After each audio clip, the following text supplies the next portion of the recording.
Well, good morning. Welcome over to Sidewinder Shed. Rainy Sunday morning, and yeah, I know I scheduled this for 10:15, and we're starting a little bit early. Um, that's because my fat fingers poking around here playing with things. I hit the go live button. Stuff happens. But anyway, so I'll just babble for a few minutes, like normal. Nothing's changed. Nothing's any different. I have my coffee. Oh, and again, yesterday was overcast, but it cleared up. The sun poked out every now and then, and it stayed nice weather. and I was able to get the tree down with help from my friend Danny, my next door neighbor George, Jorge, and uh, my buddy Doogie showed up right after we got the tree down, and he helped us cut it up into chunks so that it's easier to move. By the time I did all that, oh, and I got my daughter's lawnmower running as well. Still needs another carburetor because the float just isn't sealing right, needle and seat, and it's cheaper to get a carburetor than it is to get a new needle and seat for it. So anyway, um, so yesterday was a productive day. The wife was happy. Nobody got hurt. See, I don't need these right now. Um, Nobody got hurt. Nothing got damaged. And she was happy for the fact that she didn't have to watch me climbing the tree or anything and have a heart attack. So it all worked out good. And that's my coffee, Cat. My cat's trying to steal my damn coffee. It's a dangerous thing to do, Cat. You should know better. I don't mess with your food. Don't mess with my coffee. But anyway, I hope that stays. It's not quite halfway on there. But anyway, everything turned out good, and I put the video up. I already uploaded the video. Check it out. Um, Especially if you like to see me stretch the truth a little bit, because we had it all planned that we had it tied off, and I actually had a ratcheting a come along tied to it because it was at an angle like this, and it was right over the fence, and so I had uh, rope and some straps and come along tied to it and anchored, and we're going to try and pull it back away from the fence.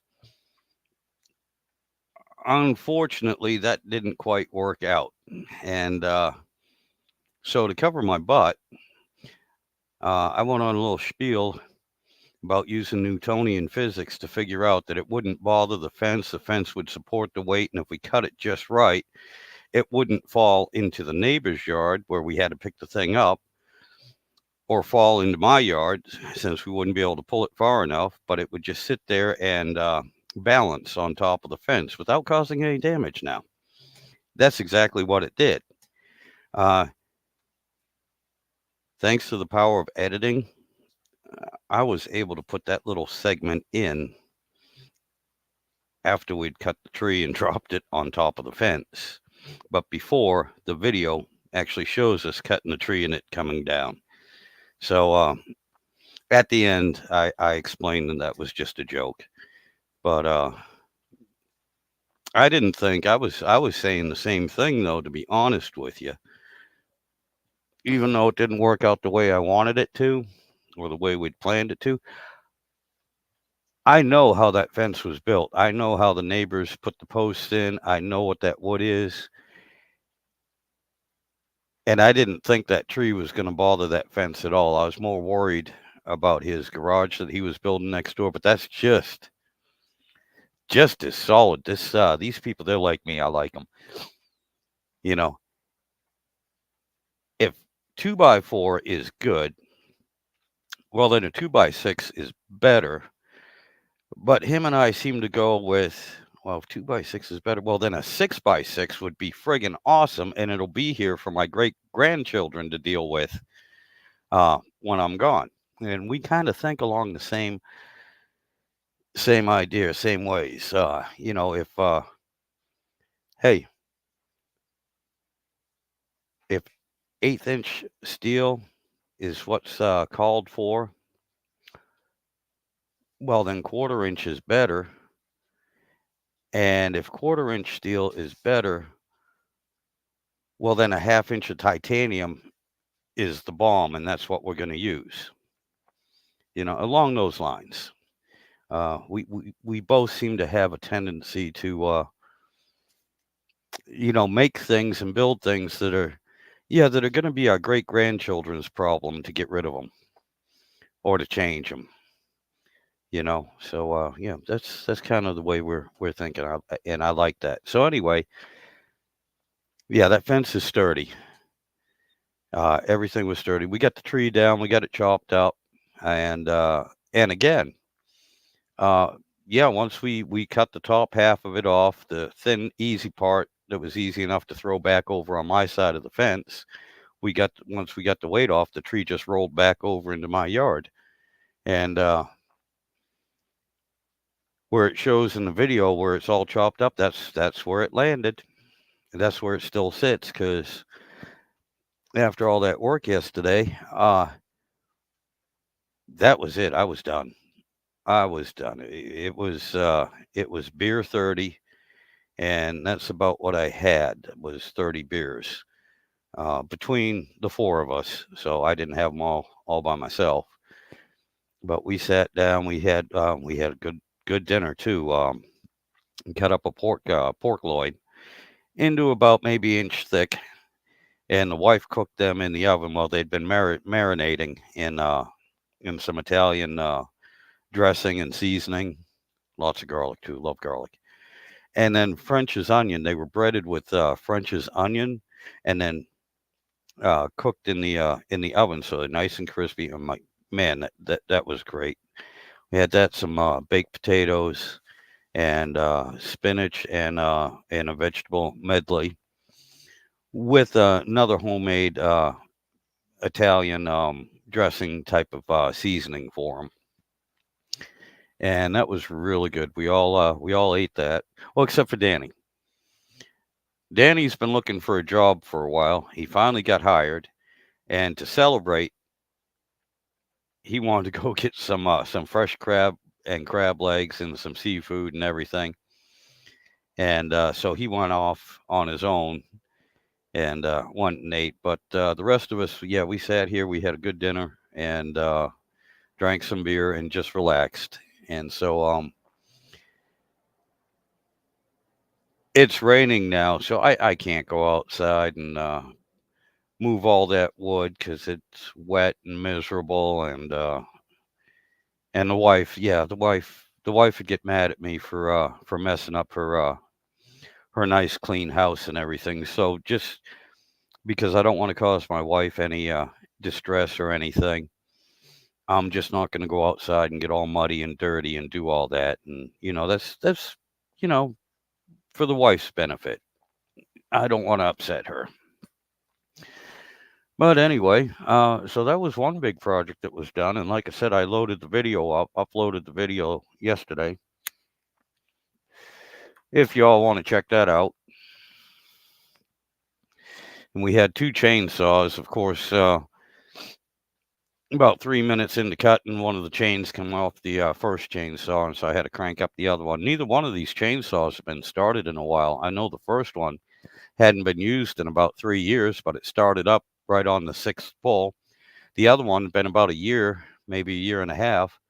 That started up on the third pull, and so I was really impressed. And both of these were very inexpensive, comparatively speaking, chainsaws. I bought mine. It's a Poulin, 18-inch. And I bought mine about 12 years ago when we had a hurricane, and my steel, no, I'm sorry, it wasn't steel, it was a home light. My home light, the coil went out on it or something. It just wouldn't work, and I got irritated, and so I went out and I bought a cheap cheap little chainsaw, especially when the guy said, "Hey man, you got 14 days. You can use this thing for 14 days, bring it back and say you didn't like it, no questions asked, and get your money back." I was like, "Okay, that's what I'll do." So it figures the cheapest chainsaw I've ever gotten. One I abused because I'll be honest with you, for that whole week that we were cutting down this stuff, half the time I wasn't even pre-mixing the oil in the gas, and because I didn't care, I was going to return it. But the thing took so much abuse. I've kept it for 12 years, and it's been the best chainsaw I've ever had in my friggin' life. It really has. It's amazing. And then Doogie, about 3 years ago, got the same one. Now, Lowe's doesn't carry the pooling line anymore, but he got his, and it was like 50% off. So he got it for roughly the same price I'd paid for mine 12 years ago. And hey, it's the 18-inch, and I forgot the model number, but if you ever run across one of those things, I got two of them right now that seem to be awesome. Oh, let me put my glasses back on before I even try to respond to you, because I can't. All I can see is a nice blur here.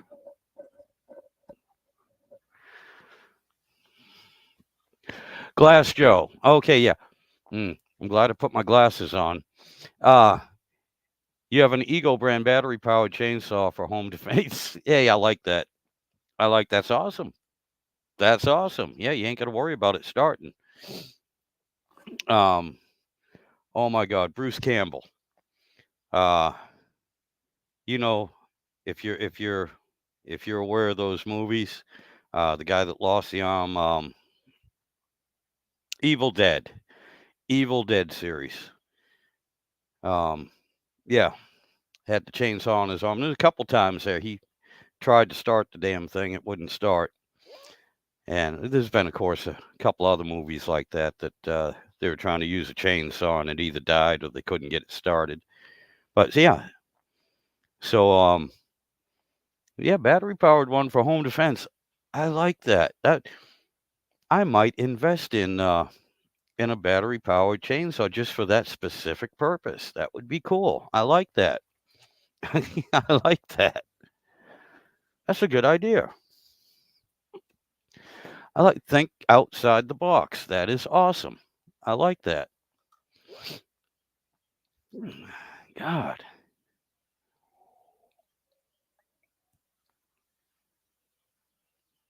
All right, Kat. I have no coffee left. Now you can nose around my cup if you want. But anyway, yeah, that's cool. I like that idea. I like that. If I knew how to put your comment up, I would. I'm still learning this. I'm still learning this stuff. But anyway, um oh, a couple more projects. Next, well, the honeydew list first. Gotta get the honeydew list. Part of that is cleaning up the yard, especially that tree that I dropped down yesterday, finishing up the fence and putting the pool up, which entails rototilling the backyard where the pool's going to go. I don't know if I'm going to videotape any of this unless something happens, which yeah, I'll probably video it. Because it's life. It's the way my life works. Something's going to happen that I'll be like, this is what not to do. And it might help somebody stay out of the hospital or something. But after that's done, I'm going to be working on the camper again. Like I said, I got a new window for it because when I replaced the sides, when I replaced the sides on it, I've been wanting to put a window in. I wanted to make my own, but turns out it was cheaper just to buy one. Not that it was cheap; it was cheaper to buy one than make one. So that'll definitely that's the next planned video that I have. Of course, nothing goes to plan anyway, so there'll probably be a few more foolish little videos in between. But anyway, and then hopefully here, it's just hard. My truck, is my only. It's my daily driver, and it's my main vehicle, transportation vehicle. But I really am hoping this year to get that damn purple engine in it. It's just so hard when I don't really have a backup that's reliable at the moment. Yeah, and that's pretty bad when you have a 32-year-old vehicle that's your most reliable vehicle. Yeah. Um, but yeah, I hate to see that thing down. And I'm finding out real quick. I'm not in the shape. I'm not as young as I used to be. And 20 years ago, this might be a weekend. Yeah. With issues, maybe a 4-day engine swap. I'm literally thinking it's going to take me about 2 weeks. Uh, I know it sounds like a lot, but it's not just a simple swap. I went from a throttle body fuel injected system um, with a OBD1 computer and electronic or electric fuel pump, and I'm retrograding. I'm going back to a 4-barrel carburetor. I'm going to bypass the brain box as much as I can, and that means figuring out. The biggest problem is figuring out the how the transmission is going to shift. It'll be fine first through third automatic, but it has electronic overdrive. I'm a little iffy on that. I know there's ways around. I know there's 2 ways around it, and I'll probably go the simple way. Yeah, toggle switch overdrive, whether you're doing 5 miles an hour or 50, it'll be in fourth gear. So I have to keep that in mind. Second thing is simple stuff that nobody thinks about. Doesn't dawn on you until you're staring it in the face. The linkage. The linkage between my throttle and the carburetor and the kickdown linkage. I'm using an air gap intake manifold, and so nothing's going to line up. And even though they sell adapter kits, which one is which is going to work for my um, application. And honest to God, even when they sell universal ones, there's always some tweaking or fabricating that you got to do, and I'm not that good of a fabricator. So that's why I say this will probably take me a couple weeks to get that engine swapped over and get the truck back on the road. It's going to be all the little details, not to mention that engine's been with that truck and transmission for 32 years. It's going to be a contested divorce. I know that things are going to break and bust that I don't even know what. And most likely they're going to be little things that nobody makes anymore. And again, it's going to have to be fabricated. But such is life. But that's kind of what's going on. And like I said, today is again left unsupervised. The wife's at work, and it's raining. Kind of a dreary day out. Good day to be on the porch. Good day just to be sitting back on the porch, babbling away, not doing a whole lot. Um, and later on tonight, I don't know how many of you follow Bear Rose Garage, but I always like to try and plug him. Get some people out there, that have interested in vehicles. Such a nice guy, great guy, and he has a lot of just our community, gearhead community. Pop on and join the live stream with them. Speaking of which, if anybody wants to hop in, right at the top, it should be pinned. Hit that link that says StreamYard, and you can hop in.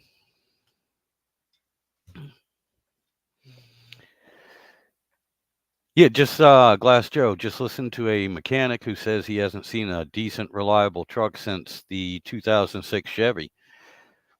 Well, I'll tell you what. I can't disagree with that. I really can't. Uh, Even anything in the 21st century to me is new, and I'm kind of iffy on just because of all the electronics. Matter of fact, my '92 is kind of new as far as I'm concerned. I don't even like the old ODB1 brain box that's in it. But the last new vehicle I bought was a 1989 Ford F-250 4x4. Hey, one-eyed cat. I'm gonna let you in here in just a second, buddy. There we Yeah, go. I How was you doing doing good this till a morning? couple minutes ago. Come on, man. This is Yeah, every day. It's I sad. I I gotcha. can, I got one cat that's pouting over here on the chair in front of me. Got her back turned to me right now because she's upset with me. I wouldn't let her have any of my coffee. uh, she. This is every day. I mean, I can't. I come home from work. I'll turn around and I'll go put my lunch bag in the kitchen, and she'll beat me there. By the time I come around here to the chair, she's waiting for me. Uh, Oh, I got you. This one here, uh, her name is S'mores. Long-haired cat, beautiful uh, cat. It's my wife's cat. yeah, they're Um, but I have we got oh, two sorry. dogs also, a little beagle, and the two dogs will meet me at the door. Now the cat doesn't do that just for a simple fact the dogs will trample all over her, and that kind of gets her a little upset. So she'll sit up on a counter on a half wall that we have between the living room and the Yeah, kitchen because she knows I carry my lunchbox and everything, to work. And when I get home, anything that's left, I got to clean it out. So I run right to the kitchen. right. And she'll be sitting there, and God help me, if I decide to walk past her and try to ignore her, whack. Wow. I get a smack going, hey, what about me? Yeah, I get that with this one too. Yep. She's always waiting because I'll be out in the garage quite a bit. We're finally getting some nice days. I'll leave the screen door open for her so she can at least smell what air looks like or smells like. She'll be waiting for me when I come in. If I and then she's beating me through the house again. I'll go to the kitchen or the fridge or whatever. And one time I did it, I just went from room to room for like 5 minutes, and if I headed towards the middle of the living room, she was up the stairs, and if I wasn't up in 5 seconds, she'd be right back down. And Oh, I gotcha. Is she strictly an inside cat? yeah, Okay, I got you. Yeah, both our cats are, inside outside cats. They come and go as they please. And there's yeah, because I too got another much big neighborhood. male cat. Yeah, we got enough of those cats running the neighborhood as it is. So Yeah, well, see, unfortunately, my cats are those cats. They're the bullies of the neighborhood. Nobody messes with, except for the friggin' birds. Now the birds do not like the female cat, S'mores. When she goes outside, out the front door, I have a big old pear tree. I planted that thing 22 years ago, and got a few birds' nests. They will swoop down on her. They won't bother the other cat, but they will dive her. So most of the time, she tries to go out the back door. But as far as the other cats and everything around the neighborhood, yeah, no, unfortunately, I got the two bullies. um, it means they come home tore up.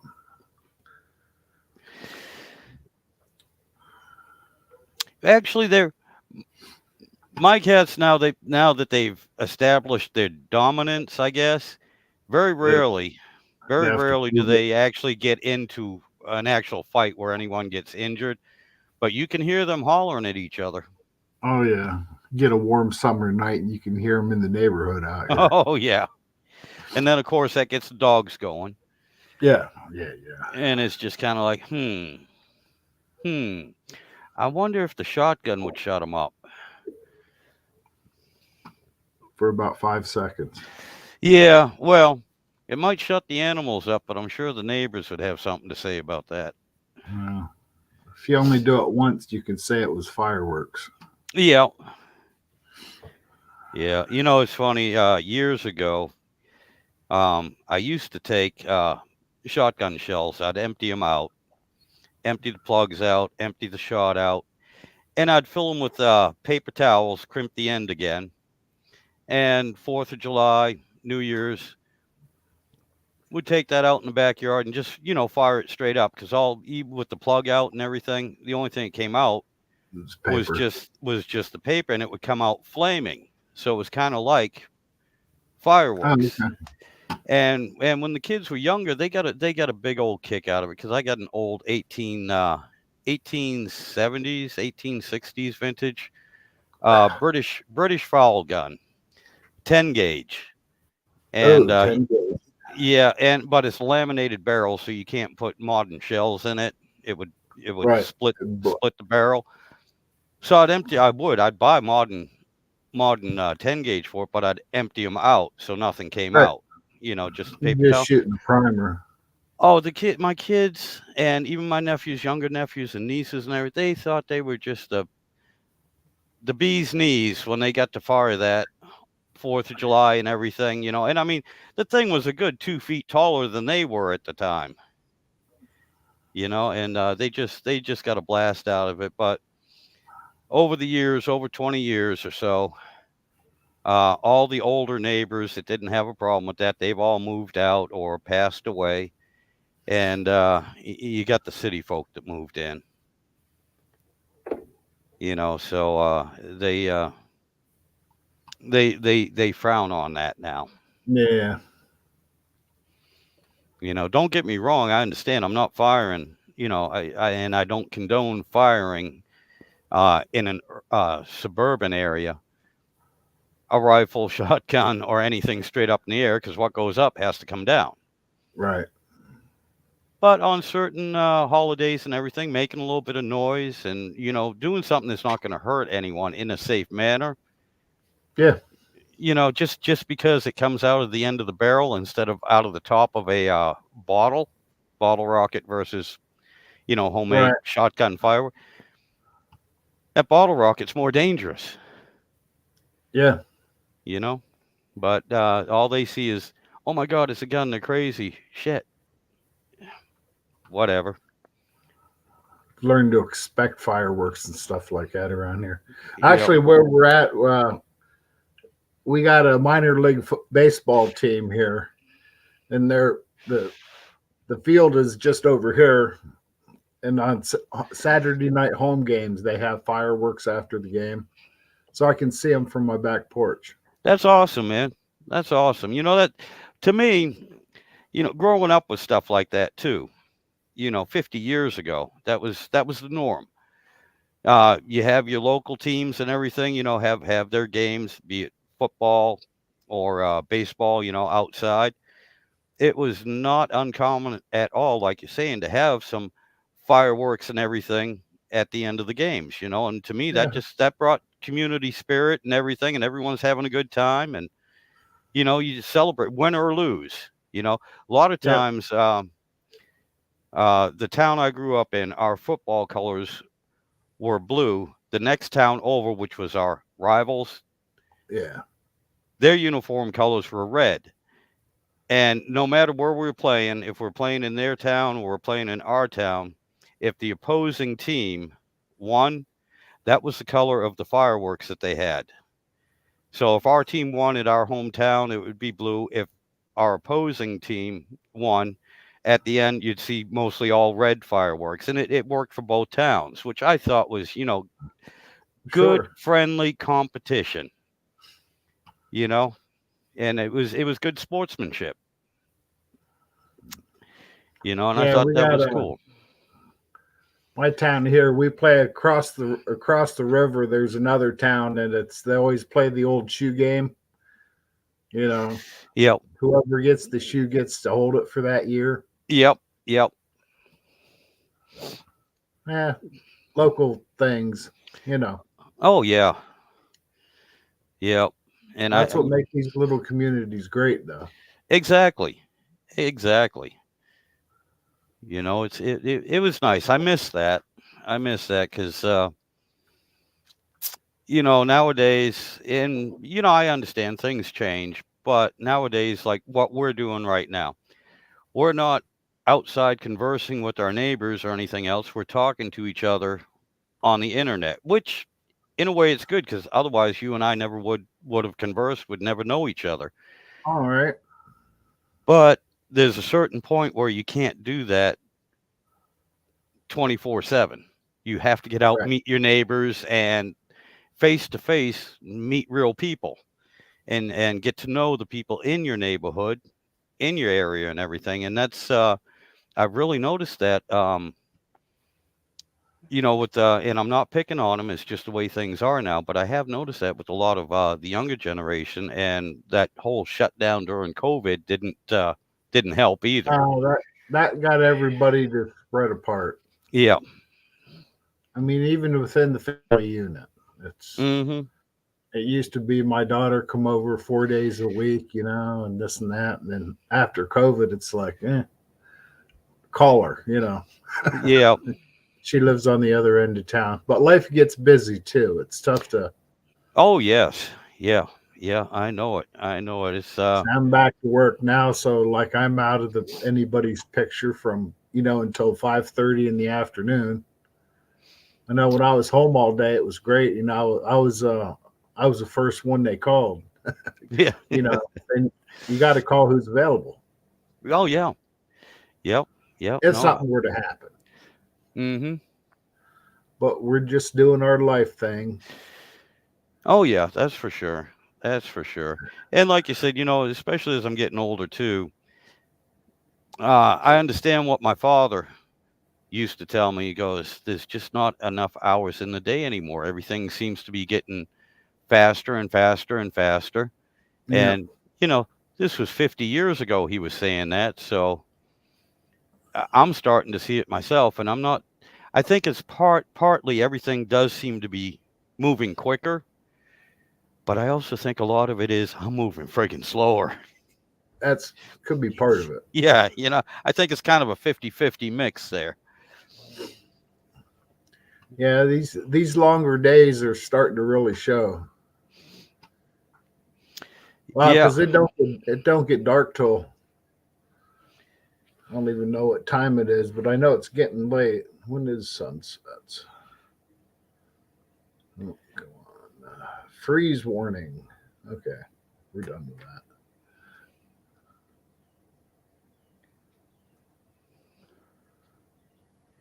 Where's that? 7:55. Yeah, almost 8 o'clock. 8 o'clock That's sunset, and it don't get dark till 8:30, quarter nine. Yep. Yep. I know that feeling because with my job, I have to get up at 3 o'clock in the morning. I'm 4:15. Yeah, so you know what it's like. With a snooze. 8 o'clock, it's still light out, and you're like, if I fell asleep right now, I'm only gonna get 7 hours worth of sleep. And it's kind of hard to fall asleep when it's With the still sun light still out. out, and I I used everyone, to be that way when I was third shift, like a Sunday yeah, afternoon. Like 4 or yeah, 5 o'clock. I got to go to bed. yeah, It's like, are you kidding me? It's a beautiful Sunday afternoon out there, and I got to go to bed so I can get up for work in a couple hours. yeah, and then not only that, most of the time I either have the grandkids or somebody, or especially somebody in the neighborhood. They're still all out enjoying themselves, having Oh fun, yeah, and that's where you yell out the window, "Shut up out there!" yeah, actually, I didn't have to worry too much about that. But the wife had the same schedule as you, Sunday to Monday, and a lot of times she'd have to work third shift on Sunday. Nothing And sucks worse than go to work at 11 o'clock Saturday or Sunday night. yeah, and a lot of times I'd be trying to be quiet out in the shed. Unfortunately, that didn't always happen. And I don't know how many times I ended up out in the shed until midnight, basically, or at least quarter to 11 until she left for work, just so she wouldn't beat me to death when I came in before she went to work. Because oh my God, yeah, I feel bad about that, but she still loves me. I'm still alive, And and that's what you had to work with. yeah, yeah, yep. Man, when I was third shift, I would stay up in the mornings. I wouldn't go to bed till 1, 2 o'clock. But when I went to bed, I still got my 6 or 7 hours, whatever. Yep. Because I went to bed tired. Oh yeah. Slept pretty good. Saying the wife would call me from downstairs, make sure I was up, and she'd have me a hot ready for because I was in at 11, but I was 5 minutes down the road, so I Oh, didn't get okay. up till I didn't get up till 20 after 10, and I was at work by 11. I gotcha. So I mean, I saved a lot on travel time over the years just being close. Yep. Not Yep. now. It's 20 minutes to work now. It's like I get done at 4:30, but I don't get home till 5. And I understand that that. half hour is a long time when you didn't. Well, the days are getting longer now. Now I'm finding that if I get busy out in the garage and it's a nice day, I don't get inside till 9 o'clock. Then I got to get a shower and it's like, oh shit, it's bedtime already. Yep. But I'm getting shit done. Yeah, It's I better was than sitting. It's better than just sitting on the YouTubes all day. oh yeah. Yeah, Glass Joe just said IQ average has dropped by 15 points since 1970 and is plummeting faster now. That I believe Yeah. wholeheartedly. Yeah. Yeah, I'm You can I'm see not it. going to argue. I'm not going to argue with that.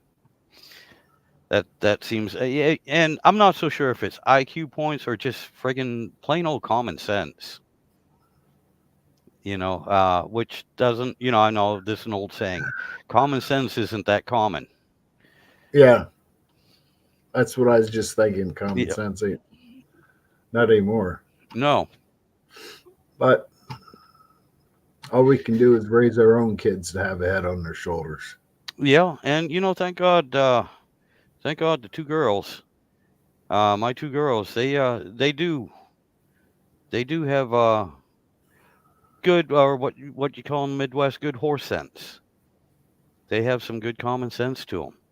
Sometimes I question it, but I'm sure they look at me and go, "You should know better." Well, here's the difference, sweetheart. I do know better. I just do it anyway. I know not to do this, but I'm going to do it anyway. Sometimes it makes for good video content too. Yeah. Oh my God, I'm still I'm still a little bit sore from yesterday. I dropped that tree in my backyard. Didn't quite go as planned, but Yeah, actually, I watched it before. did I you? Yeah. Well, I haven't cooked myself breakfast for the last 3 or 4 days. It's like I want a hot, damn it, bacon, egg, and cheese omelet, 2 toast and coffee, Hey, there you go. Nothing wrong with that. second cup. I gotcha. Yeah, nothing wrong with that at all. Yeah. I was going to get up and rebuild a 1 barrel this morning, but I'm kind of I won't self conscious. I don't know what term you use. I don't do deep mechanical work. Not that rebuilding a 1 barrel's deep, but Well, it fairly depends. simple. But I've never done it. Yeah, well, that's I'm the going to. thing too. Um, and some of these one barrels, everyone that's familiar with doing carburetors, oh, that's simple. That's simple. It is if To you them, it's know. simple. Yeah, it is if you know what you're doing and you've done it before and you have the confidence to get in there. What always gets me is, and I hate to admit it, because I just rebuilt.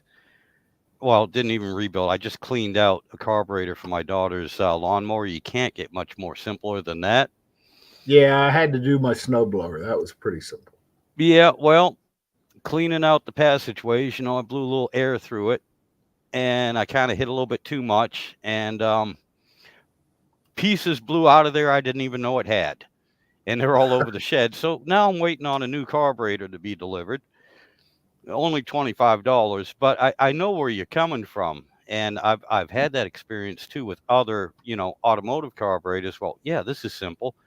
And then all of a sudden there's a check ball with a spring under it that you didn't know about. And you hear tink, tink, tink, tink, tink. And you're like, what the hell was that? Yeah, Where, which way did it go? which way did it go? And God help you if you can't find it, because I've had that happen to me more than once. And trying to find that little check ball, you would think you'd be able to go, all right, here's the schematic, here's all the part numbers and everything. Can I get that check ball? No. What do you mean no? Nobody makes it. You're gonna have to find an old carburetor and pull it out. Are you kidding me? I can't be the only idiot that has lost this check ball. This has got to Right. be a common occurrence, or at least Yeah. common enough that you have a box full of them and go, here, even if it's $10, here. No, Yeah. can't get that part. Really. And The only reason it needed rebuilt was the float was sticking. I gotcha. Before winter set in, I was going to take my Valiant to work one day, and so it'd been a while since I ran it. I took it to No Name last year, and then it kind of sat out here. That's already the end of September, so had a great time, by the way. Awesome, man. Awesome.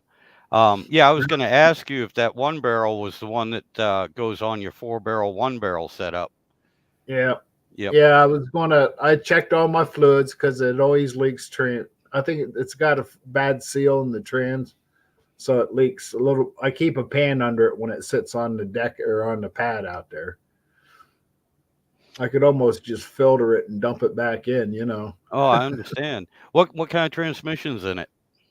727. Well, the 727, it's also another old saying. They're like a Harley. If they're not leaking And oil, it means they're empty. yeah, we're just marking their territory. Yep, that too. Yep. Cat, you need to go away. Come on, go away.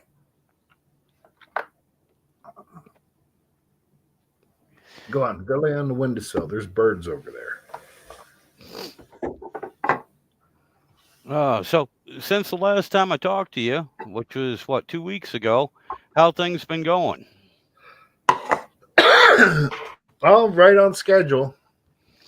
Got saying that John Wilburn, the director of No Name Nationals, Mm-hmm. I ended up I'd met him like the year before the No Name Nationals.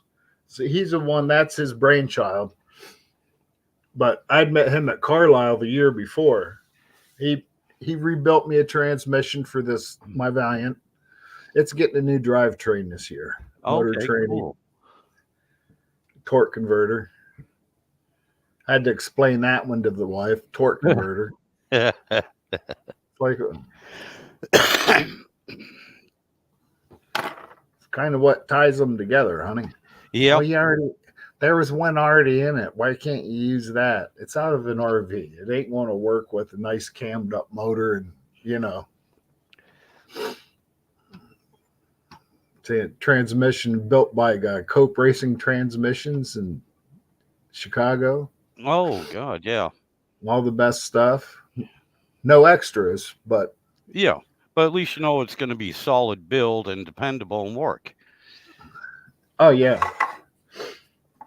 I mean, he put it because John Wilburn, while we was at Carlisle, I had a 383 out here that used to be in the car years ago. I bought it off my uncle after I got the car. It's like that was in the car before. It's like I'll take it. It's just he's 85 years old. It's just sitting in the corner of his garage. We ended up brought 2 motors home that weekend. Aluminum block 225. Oh, no kidding. Yeah, it used to be in the other Valiant, the one that's still a slant 6. It had low oil pressure at idle, so he just dropped another 225, and that's what you did back in the day. You just put another motor in it. Yep. But that's out here in the garage. It's right down to it's still got the vent tube on it. Oh, no kidding. Oh my God, yeah. You know, Yep, it's complete. And there's I Shane Polito. He's also in No Name, but he works for TCI Edelbrock. He's a parts designer, you know, but he's just an average Joe, you know. Just Mopar Joe give me a cam. He sent it to this guy. He had it put on the machine and got me a profile for it and everything. That's supposed to be in the mail. cool. Supposedly, this is a healthy little cam. It's like maybe it's a little more than I was wanting, but I'll take it. Yep, yep. Now I got to buy lifters, maybe push rods, rockers, springs. Yeah. You know, there's a lot to the valve train, Oh yeah. Oh but I'm yeah. only doing it once. It's my first time. I might as well not go cheap. Exactly. I can Exactly. get away with pulled the crank out of it last weekend, and the front main bearing looked like somebody chewed it up when they changed the timing chain at one time. Oh yeah. See big marks in it from the side. It wasn't wear marks. It was, and then there's a third bearing back had a chunk missing out of it too. Like it, I don't know. Oof. So that's going to need cam bearings. Yeah. Well, That's more of a. I'll be honest with you. Every block and engine that I've done for somebody else, and we're also talking 30 years ago, um, replacing the cam bearings, unless we were, back in high school, a few times we didn't do that, but when we were doing it for a customer and everything, that was always standard, and a lot of it was for the simple fact, even back then, um, sometimes the tolerances, depending on the camshaft manufacturer, were just that much off, you know, and not even including the wear from the old bearings. The old bearings might look fine, and if you got a stock OEM replacement cam, it'd go in there no problems. But sometimes when you tried to put a bigger cam in, there was just something a little off with the grind on the journals, and the clearances weren't exact, and so it was very common to replace all the bushings just to be safe, and then take your measurements. And if they needed to be honed or whatever, you do it right then and there. I mean, and that's also old technology. It wasn't much to literally sometimes have to hone the diameter of the cam bushings. Hopefully, I don't have to go to that. Oh, said for most part, we don't really have machine shops around here, and if I did, they was what I'd like to do is find somebody. I gotta dig up some numbers. Maybe there is a machine shop that I don't know. Depends on how far out I want to go. But I just want to have the block hot tanked and new bearings put in it. Yeah. I'm not worried about it being decked. I'm going to hone the cylinders myself, and I'm just putting the factory crank. I'm running the stock bottom end, so I got you. I got you. Yeah. those I are. mean, I want well, to gap the ring just in case I want to do something down the road. I got you. Well, it's again through experience, especially nowadays.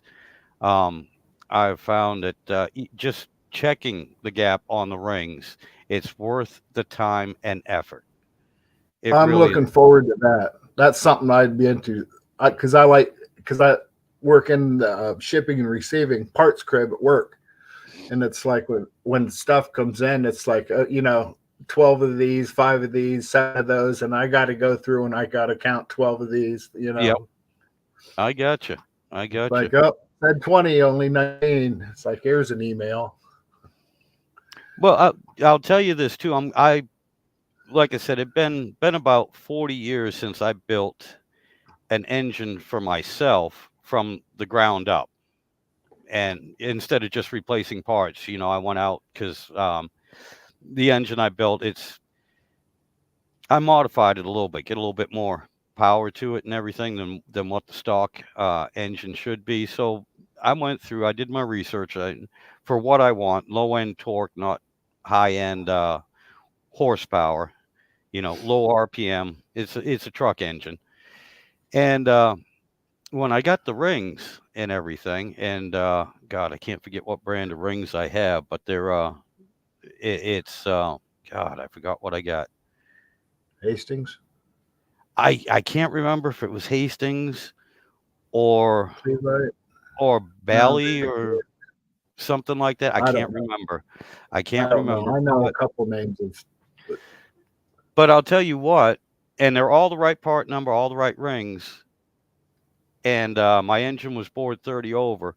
But I'm very glad that I went through and I checked every single ring for end gap yeah. because the top ring, the top compression ring, was just a little bit too tight. I actually had, and I have a ring grinder, and Oh, I had cool. to take off. Yeah, I had to take off. What was it? You know, this I'm trying to pull this out of my butt from 2.5 years ago when I built the engine, but I Yeah, think I'm not it was almost a thousandths because stock they were versus really tight. opening them up.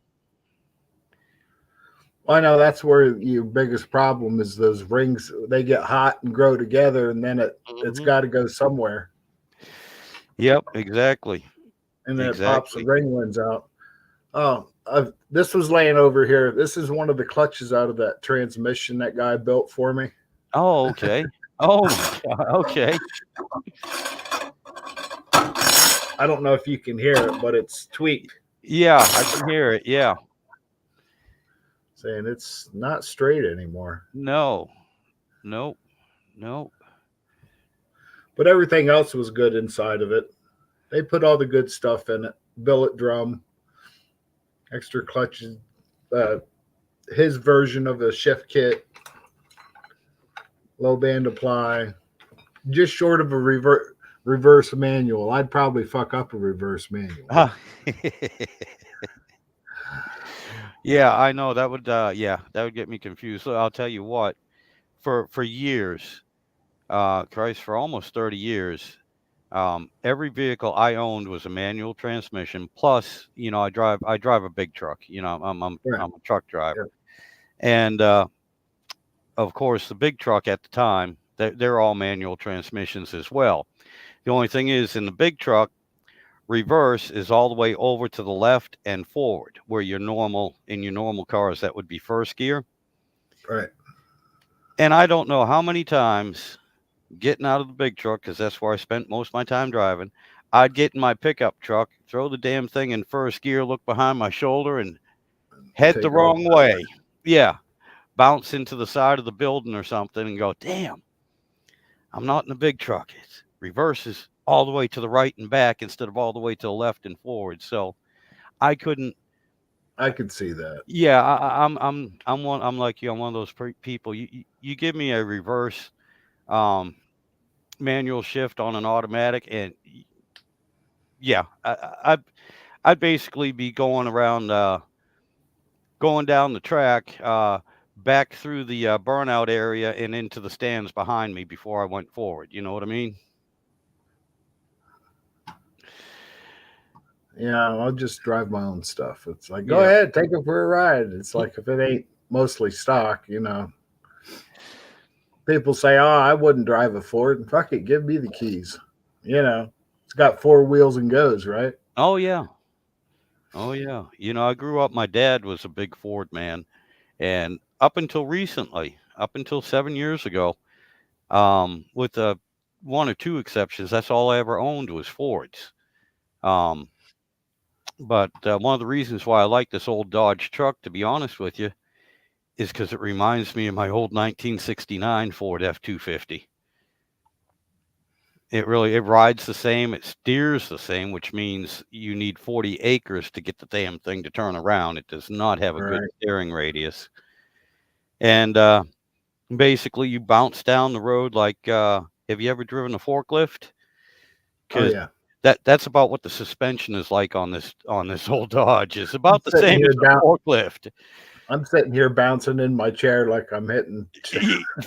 Exactly, exactly. Thank God it's got a really nice seat in it. The guy that sold it to me, he had the seat redone, and they added some extra cushion to it and everything. Thankfully, because I understand why he got rid of it because I'm going to be his age someday, and I'll probably still have the truck, and it's going to be so nice on the one kidney I have left and what's left of my back and everything because of the seat.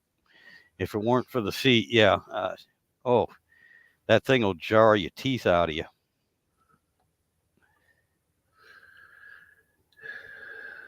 But I put the camper on it. It rides fine because that's an extra 2,000 pounds sitting in the Yeah, back, and it likes it that kind of lift. softens everything out. Boy, riding that thing empty with nothing in it, I swear, if you hit a stick, the back end bounces. Yeah, there's at work we do van bot or we build trailers and refrigerated units all the way up to 53 foot. You know, Okay. 26 to 53 foot Yep. or whatever the customer wants. But I forgot. But they bring chassis in down there that's strictly just the frame rails and the rear wheels. It's like because they'll drive them. You know, they'll be the wife will be following this guy dropping off a chassis. It's like, man, I can imagine driving that from point A to point B with Ooh. zero weight in the back. Yeah. I bet that thing would want to kick around on you on a like a rainy curve or something. That Oh back end yeah. starts swinging because Yeah. all the weight's up front. And Yeah. That's with the old trucks before they came out with the air ride suspension was pretty much standard when you had the old leaf springs on them, yeah, and especially in the old Macs. The old Macs were always over engineered, overbuilt. Um, bobtailing, just driving the tractor without the trailer. yep, Just about everybody hated that. It's kind of like, well, it's so much smaller and easier to get around. You can go anywhere with the damn thing. I'd rather have a trailer, at least. And honest to God, I'd rather have 20,000 pounds minimum in that trailer. Otherwise, this is why I'm missing teeth because they were knocked out in those old uh, R model Macs that you were sitting there bouncing around in. That was an uncomfortable ride. And yeah, you would bounce, you would jump from lane to lane if the road was bad enough.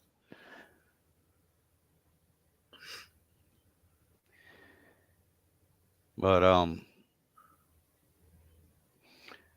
anyway, yeah, back to your Valiant there, because last time I talked to you, you still had a few things to do, and I know you were just telling me you think you're gonna get them all done in time. You can bring the Valiant to No Names again this year.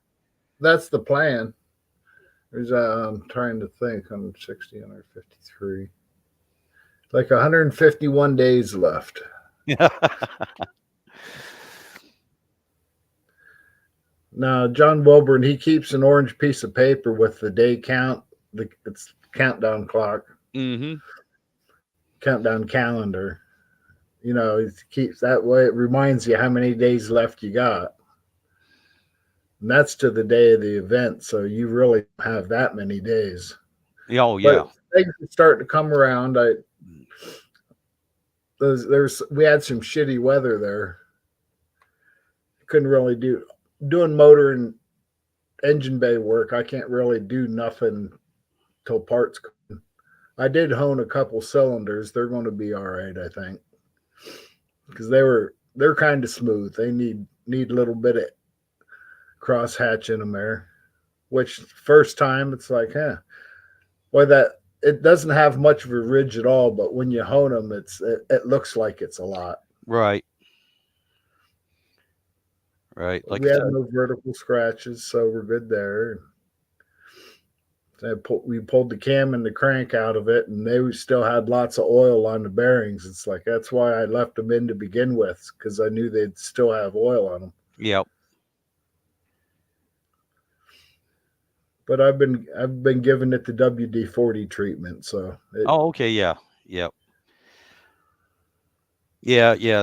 There's nothing like waiting on parts and everything. And I don't know what parts I really need yet for the valve train. That can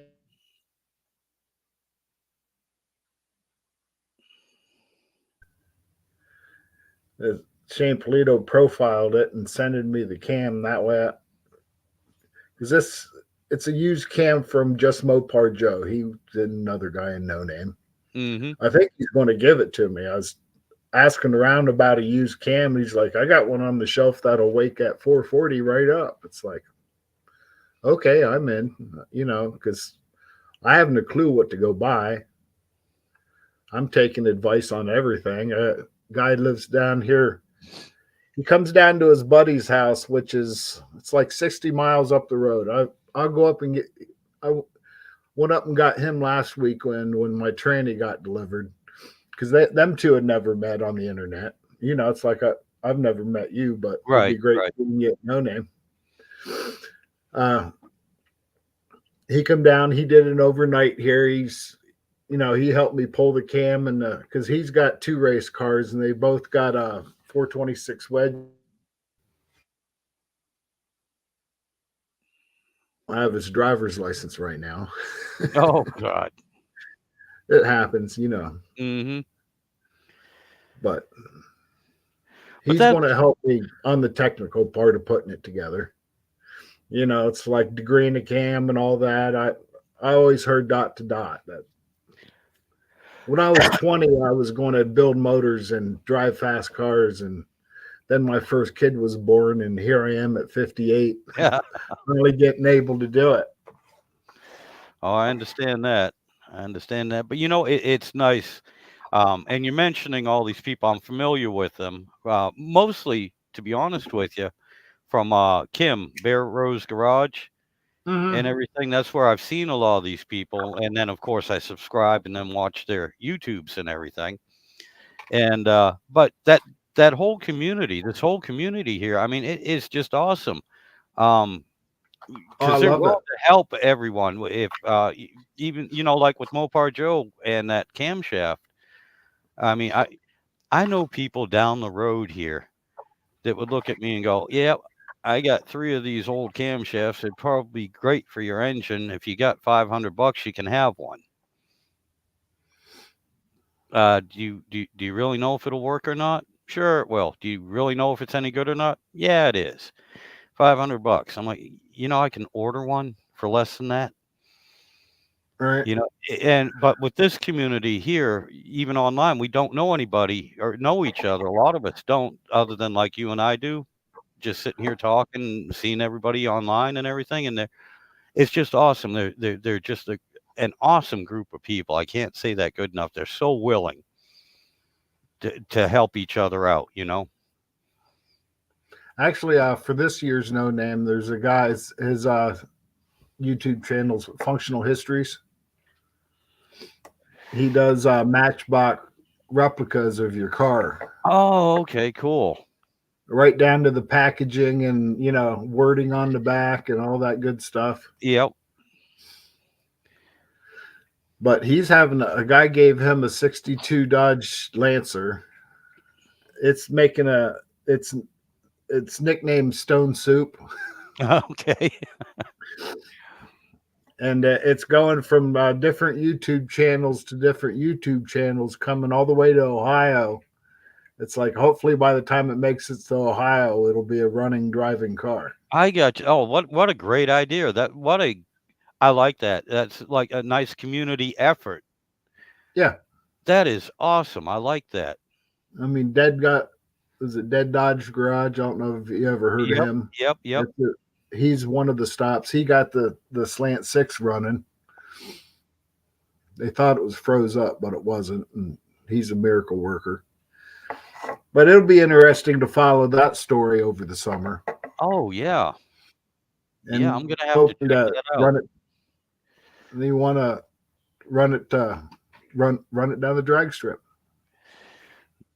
Nothing wrong with Might that, man. That'd be as awesome. long as it makes it to the other end, it's a win, right? Yep, exactly. Exactly. Exactly. That is awesome. I like that. Like I said, this seriously, this whole community, everyone that I've met, talked to, and seen and everything, I can't say enough about them. They're just great people. Yeah, They are awesome. actually closer than family. Yeah. That's cool, man. That is cool. It's great being part of it. Because when that first got announced, it's like me and the wife. It was our anniversary weekend, the first year they had it. It's like we'll do that for our anniversary, you know. Yep. And we had a blast as spectators. And then last year, I ended up we took the car and man, it was in bad shape before No Name Nationals come around. It was a death trap. It was scary all over. I'll put it that way because it never had didn't have factory belts, so they weren't required. You know, Yep. but you do for the drag strip. I've always wanted to put belts in it anyway, but ended up I pulled the carpet back and realized how bad the floor was. Put new floor in it last year. Uh, front end front end rebuild kit. I sandblasted everything when it was off, and painted it, rust encapsulated it Yep. black. Yep. The only thing I didn't put on it was the idler arm because pulling this motor and tranny, supposedly they got to come out individually, Okay. according to my uncle's testimony, and he's the one that put it in there. Yep. And I was wondering if that crosslink was the reason he couldn't get that up as one unit because that gives you another that much, Okay. Yep. If I got it up high enough and then that crosslink out, I might be able to worm it out of there.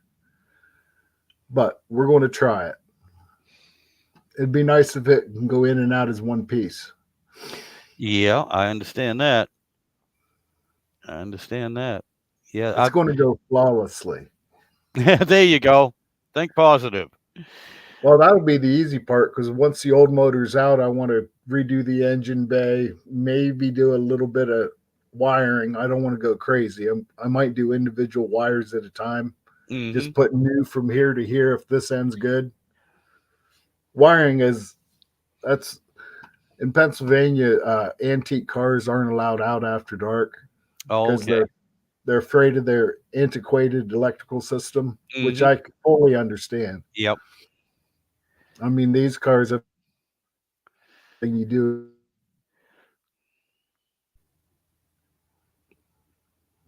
but I know the K member's going to need cleaned up a little bit. My uncle, that's a 6-cylinder K member under there with a big block. Ooh. So I know my uncle had a torch and he wasn't afraid to use it.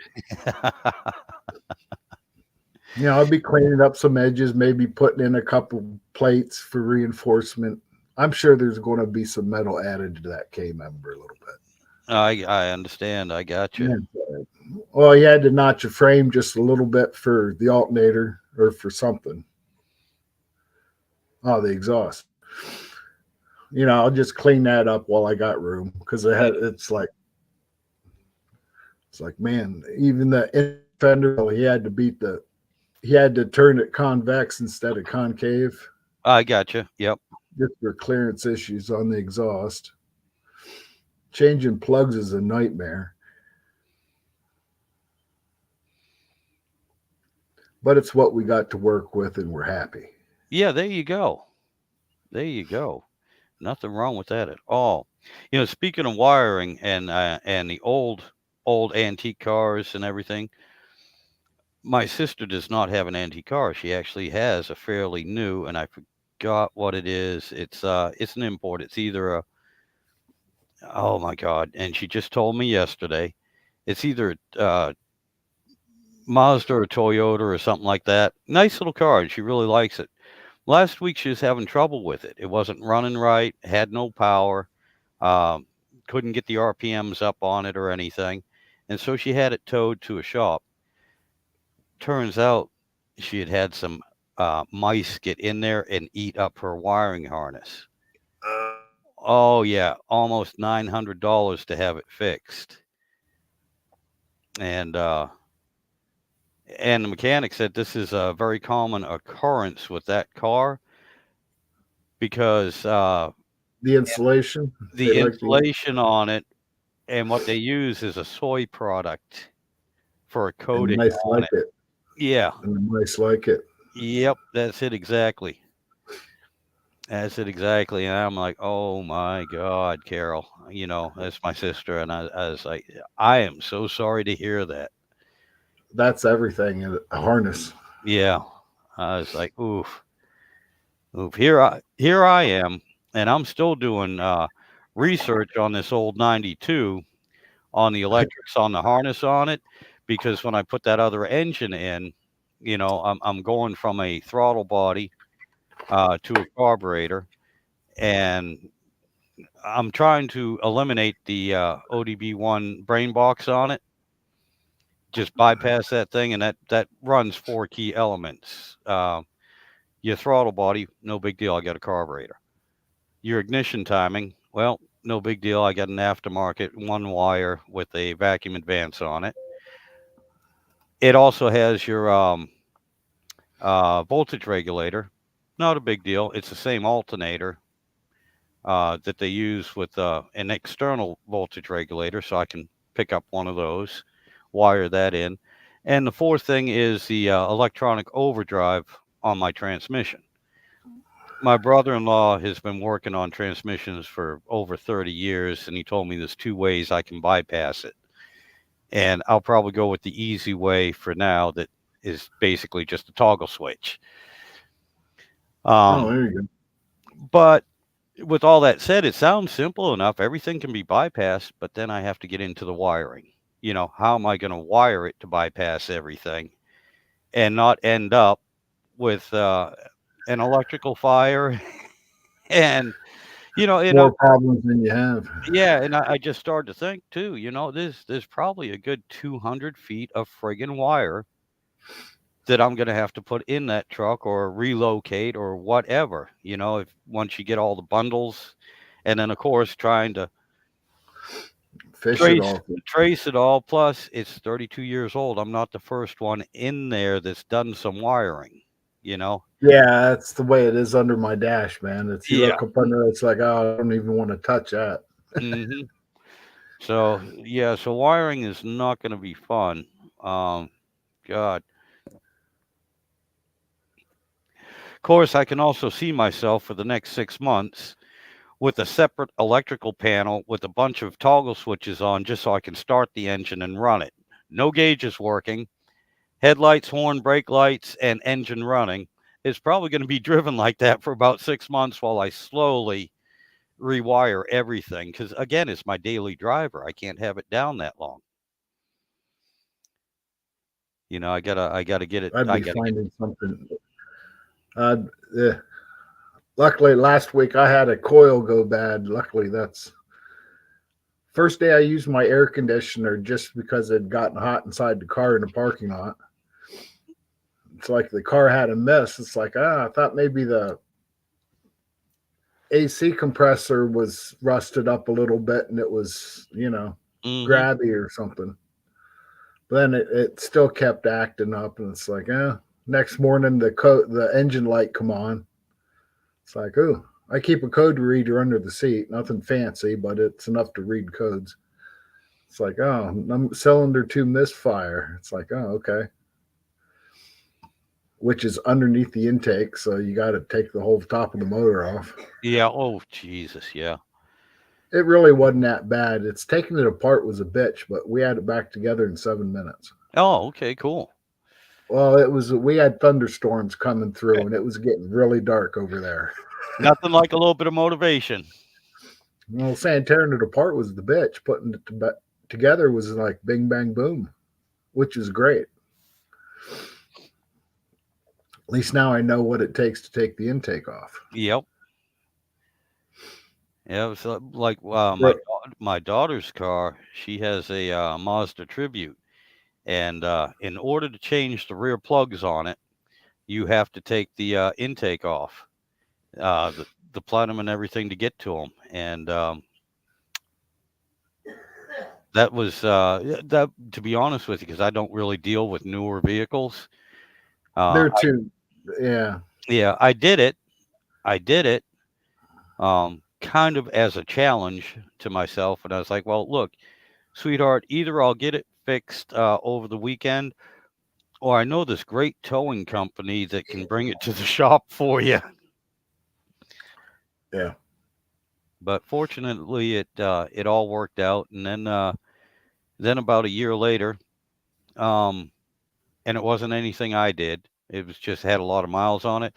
I had to swap the engine. We got another used engine, which I went through and replaced the timing chains, double overhead cam, and I really didn't want to do it, but it was the only way we could afford, or she could afford, to keep a vehicle and get it going, because it only cost her about $1,000 for everything that I did, and she got a new engine in it, really nice engine. But again, I really didn't want to do it, but I said, all right, I will do this for you, sweetheart. But when I go through the engine, I'm going to paint it. And she's not a girly girl, and she hates bright girly colors. So I painted the damn engine lime green and pink, and threw it in a beautiful blue tribute. I mean, the car looks immaculate on the outside. You open that hood and it's like, oh my god, a unicorn threw up. Yeah. It's like, I'd That like was, to know the story behind this. yeah, yeah. Well, that was just me being a smart butt, you know. But she she uh, she gets a little irritated every time she checks her fluids, but other than that, she's happy with it. But At least it runs. yeah, and that was another experience because those engines don't pull out from the top. You drop the whole front suspension and then lift the car up off of it. Uh, I don't have a lift. We I could used see that being a problem. Yeah, we used a cherry picker, unbolted everything, used jacks and a cherry picker to get that up just enough. Um, and I took the whole top of the engine off, both the old one and the new one, and we picked it up just enough and was able to, on believe it or not, on some furniture movers, pull the whole front assembly out so we could get the old engine off, put the partially put together new engine on, slide it back under, and then bolt everything up, and Reverse order. yeah, finish putting the top of the engine together. Uh, Oh, the wife's awake. Morning, Wendy. Morning. Good morning. Morning. Yeah, I remember the wife. She's the one that has her family had one more kid than my family did. 17. Yeah. I had 16. She beat me. Yeah. Mm. Suppose I ought to maybe get something done today. Yeah, I noticed you said that when the wife woke up and came out there. No, actually, I was going to get up this morning and go right upstairs before the cats knew I was awake and work on that carburetor, but here I am stuck on the tube again. It's kind of a dank Sunday morning anyway, so Has to warm up. it's Yeah. pretty chilly last night for what it's been. Had a frost warning last night. Ooh. Oh, no kidding. No kidding. Yeah. Considering we had nothing for a winter. Yeah, same here in Virginia. We really didn't have much for a winter. I mean, we had a few cold nights and some ice. You know, I can't even really say it was frost. It was actual ice because it did start raining overnight. Yeah, You tell where John's at? Richmond. Oh, Yeah, I'm he's not. in Ri- Yeah, I'm in Richmond. I'm not too terribly far away from John, although I haven't met him personally. You're talking John Wilborn, right? Yeah, Yeah. he's down there in Christiansburg. Yep. But then again, of course, you got to realize I'm a truck driver, so anything within 600 miles is It's really close, not that far away. Right. right? Exactly. I forget that sometimes. You know, some people, it's like, it's 30 miles away. It's too far. I'm like, and I'm sitting there going, well, it's 600 miles away. That's nothing. I'll be there in 10 hours. No big deal. I got one guy I was talking to. He said he'd been to Missouri I said, that's a long way. He's like, no, it ain't. I said, oh, yeah, it is. He was a truck driver. Yeah, truckers are, they see many a mile. So it's like for me, going to a family reunion, it's 350 miles. It's like, yeah, 5 hours, 5.5 hours. Yeah, yeah. For me, that's a short But, day. but I've done that stretch many times. So, I almost know how far we got to go or, from where we're at. 'Cause I've seen so many landmarks on that road. I know where we're at along the way. Hmm. Yeah. Well, I mean, it's like anything. You get used to it, and Yeah. it don't seem too bad. And then, of course, if you run the same routes enough time over and over again, you know your favorite places to stop. You know how far away you are from where you can take a break or get something to eat or do whatever. And it's kind of like, all right, cool. You don't think about it. You just motor on down the road. And next thing you know, you're there. Yeah. Saying no name, that's the farthest west I've ever been. So first time I don't know if that's a Mississippi River or Ohio River we crossed down there. I don't know, but I don't like it. There's a bridge down Two there. of It's them. like two of them. One right after the other. Uh, They'll eat you. the connections, between sections of road is really jarring, and the lanes aren't very wide. Bridges built back in the late '60s, so it wasn't Mhm. really made for today's traffic. The other one's a steel truss bridge that it's like you're driving room on the passenger side or you're against the girder. Yep. Yeah, I understand that. Do you You got a being co- being got a in backseat Pennsylvania? driver, they have a problem with it. Being from Pennsylvania, did you ever come down Maryland and go across the And is he going to clip my mirror? And the that was the, in the the Bay dark. Bridge? Did you ever get a chance to go across the Bay Bridge down in Maryland to Virginia? Uh-uh. No. Well, 30 years ago or so. Now it's a double bridge, and you have two lanes going in each direction, and they're separated. About 30 years ago, it used to be a single bridge with two lanes, one going each way, and they were about as narrow as what you're talking about. And I used to take the big truck across it too. And you talk about an interesting experience because up high in the big truck, back then the guardrails, they looked to be about the same size as tires on the truck. In other words, you didn't see them, you know, coming up here by your door. You didn't see the guardrails at all if you were looking out the window. And it was a freaky feeling. And of course, in the big truck, it's a brick, and anytime you go over any significant amount of water, you got the wind, and that truck's Yeah. sitting there rocking back and forth. You got cars coming at you, and you're looking, and you don't see anything to your right except for more water. That was interesting. I'm glad they over the years that they finally put the other section in, and and they widened it. It's a lot more comfortable, and they don't let a lot of trucks through there. It depends what size you are now.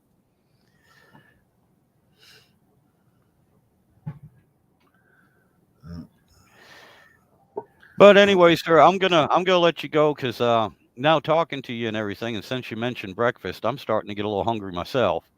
Come on, So cat.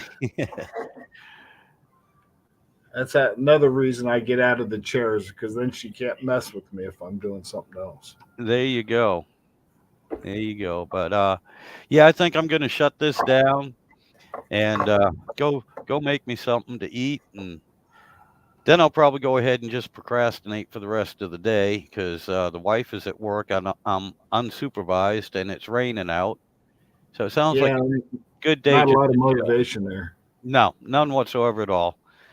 And I did a lot of work yesterday, and it's probably time to take a couple more ibuprofens and maybe a little bit more Bengay. Sounds like a plan. Yep, that's my ambition for right now. Breakfast, painkillers, and easy chair and remote. I think that. NASCAR race this afternoon there at Talladega. Oh, okay. I think that's a 3 o'clock start. Alrighty. Well, no, that's out of the question. That's when the wife gets home. She'll have something for me to do then. So, All right.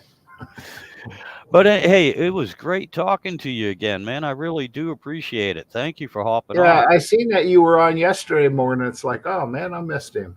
I didn't expect you to be on today, and it's like, oh, I got to say hello.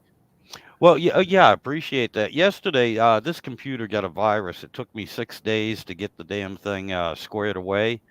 Nothing was working on it right, and so I went through. I used to build computers years ago, and trying to pull all this new knowledge out of my out of the back of my head to try and work on this computer took me 6 days to try and remember what I was supposed to do and what I was looking for. But obviously, I finally got it, and I got it squared away and cleaned out, and everything's working good.